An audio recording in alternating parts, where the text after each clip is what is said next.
As many of you know, I said last year that I believe DCF had fundamental systemic problems that needed to be fixed.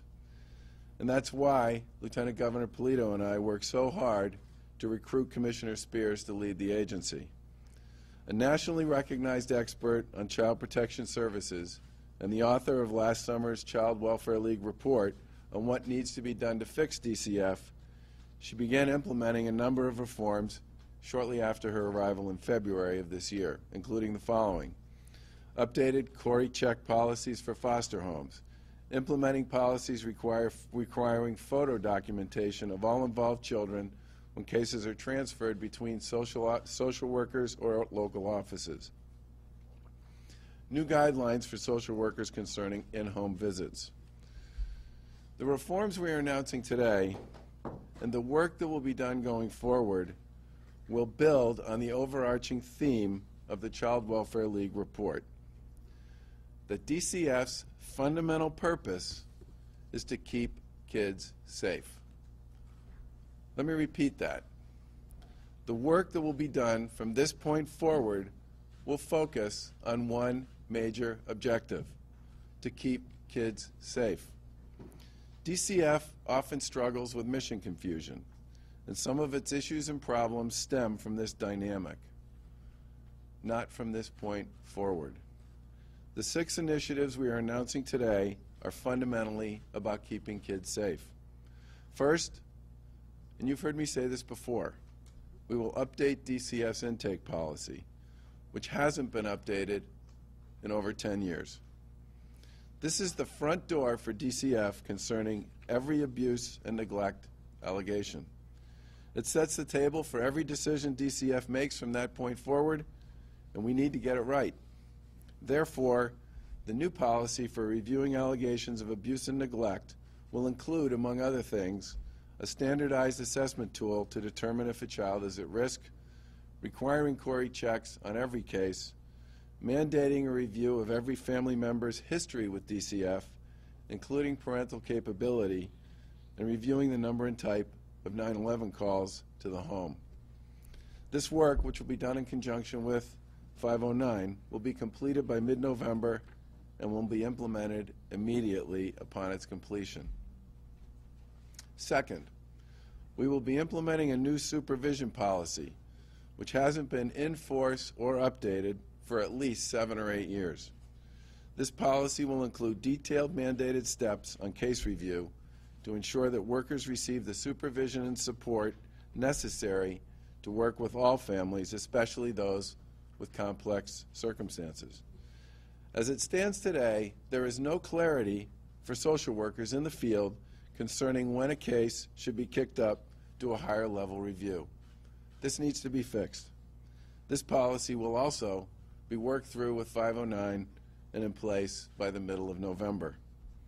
Third, we will be implementing a number of strategies to recruit, retain, and support social workers so they can focus on keeping kids safe. As of July, the weighted statewide caseload was 20.7 to 1. We need to get it to 18 to 1. We have an open door on hiring new social workers, but need to do a better job of onboarding and supporting new social workers. And in addition, we will recreate the position of social work technician, which used to exist but was eliminated during the budget cuts of 2009. These people can support social workers and investigators by performing a variety of important but non-clinical tasks, such as transporting children to and from appointments and other administrative tasks. Social workers can then focus their time on keeping kids safe. Fourth, we're working through a desk review of complex in-home cases where there are multiple abuse reports. DCF is using a nationally developed quality improvement tool to assess these situations, focusing on stability, well-being, and a number of other factors. This review will be done by the middle of October. Fifth, we will reopen the Central Mass Regional DCF office that was closed in 2009 by the end of this year. The current Western Mass region stretches from Worcester to the New York border and currently serves more than half of the families that are involved with DCF. It's too big to be one office and needs to be split into 2 separate operations. Sixth, There are too many people who have applied to be foster parents waiting in the applications queue at a point in time when DCF and the kids it serves would benefit from a larger number of capable, loving, and committed foster homes. Between now and the end of the fiscal year, we will extend our partnership with social service providers who currently don't do home studies for adoption so that they can supplement our existing foster family application review process to work down the backlog. In addition to these 6 immediate steps, we will be working with the team and the leadership at 509 and with others on additional initiatives that should be completed by March of 2016. These include the development and implementation of a new practice model and new policies around ongoing casework, family assessment, and service planning and case closure policies, as well as new policies concerning service partner coordination and data integration, especially with respect to foster homes. The policies in place in all of these areas are between 5 and 10 years old or non-existent.